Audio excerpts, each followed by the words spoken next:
The iPhone 8. Nobody seems to care about it, yet it's going to sell millions of units. And honestly, if you're in the market for a new iPhone, you should seriously consider the 8. Here's why.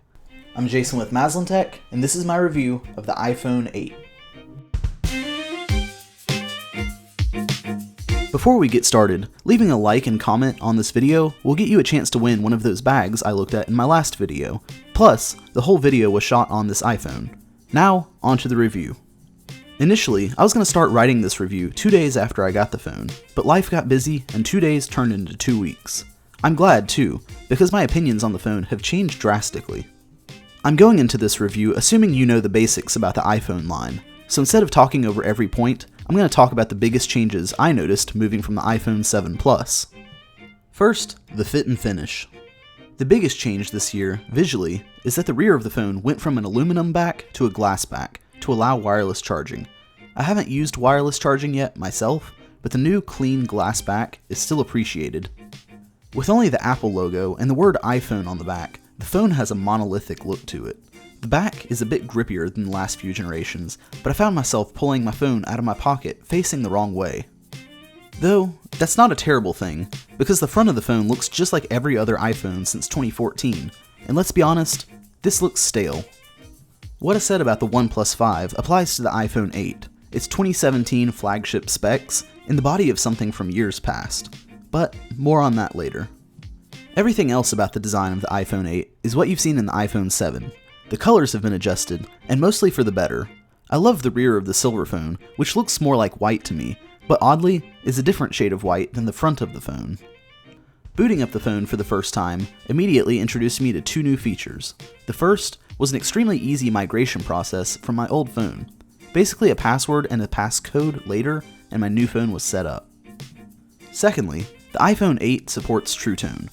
True Tone attempts to soften white backgrounds based on the color of the light of the room you're in. You trade off color accuracy for ease on your eyes. In most cases, I noticed the screen appeared a little warmer with True Tone on, but not offensively warm. Now, before digging into the biggest changes, I want to address performance. If I had written this review after 2 days of use, I would have told you that the phone is faster, but not in any appreciable way. Now, I still slightly stand by that statement, but let me tell you why.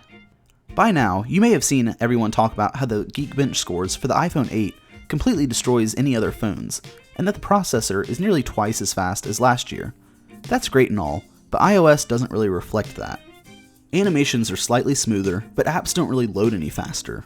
The iPhone 7 was never really wanting for performance, and as it stands, iOS is really holding back the iPhone 8's hardware from showing its muscle. But what I did notice after a few more days is that nothing really seemed to stress out my 8 Plus. The iPhone 7 and 7 Plus would get warm, and occasionally flat out hot under load. Something like Pokemon Go, which uses GPS, your camera, and renders 3D visuals simultaneously, would really heat up the 7. This wasn't really the case for the 8. I never really felt that the 8 Plus was struggling to run everything. And this leads to the first big upgrade for the iPhone 8, battery life. More specifically, the battery is more stable. On my iPhone 7 Plus, scrolling through Twitter or reading something on Reddit wouldn't really push the battery, and I may get 6 or more hours of screen on time, but watching YouTube videos would drop that number to around 4. With the 8 Plus, almost every task seems to run the battery evenly, with the exception of GPS.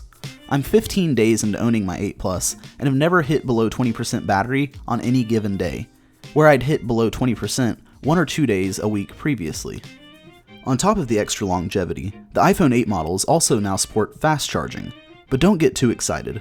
The entry price of $700 to get an iPhone 8 isn't enough to warrant a quick charger in the box, apparently. Apple's fast charging solution will cost you an extra $80, but you can get the benefits of fast charging for less than half of that if you go third party. Lastly, let's talk about the camera. The iPhone 8 Plus has an astounding camera, no other way to say it. The rear camera's hardware has improved over last year, but camera kit is only half the equation. Apple went all in on the software side of the camera as well. Taking regular photos is just as quick as ever, and with better results in low light. Pictures constantly came out crisp, and HDR is just on by default, allowing for impressive photos in just about any harsh lighting conditions. Apple's portrait mode also gains some new tricks via software, but in my opinion, they're more miss than hit. More impressively though, portrait mode now shoots faster and finds its subjects quicker.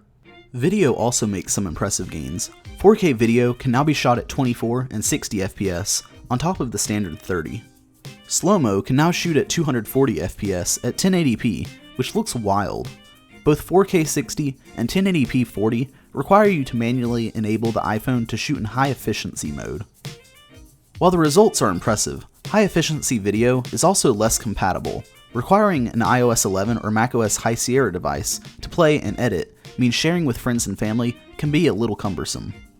Overall though, Apple killed it with the iPhone 8 Plus's camera. It's fast and almost always produces impressive results.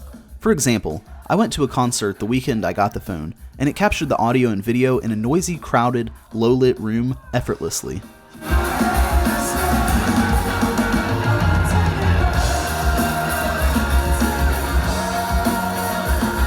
If you want to see more with the 8 Plus's camera, check out my budget backpacks video, which was shot entirely on the 8 Plus. So that's my experiences with the 8 Plus. It's a shame the design is so similar to the iPhones of the past few years, because under the hood, it's a beast of a phone. The iPhone X should cure the design fatigue, but if you don't mind some larger bezels, the iPhone 8 and 8 Plus are fantastic phones. But what do you think? Is the 8's design an issue, or is the tech review world just being too harsh on it? Let me know in the comments below. And speaking of the 10, I'm going to try to review that as well when they release, so hit that subscribe button so you don't miss it.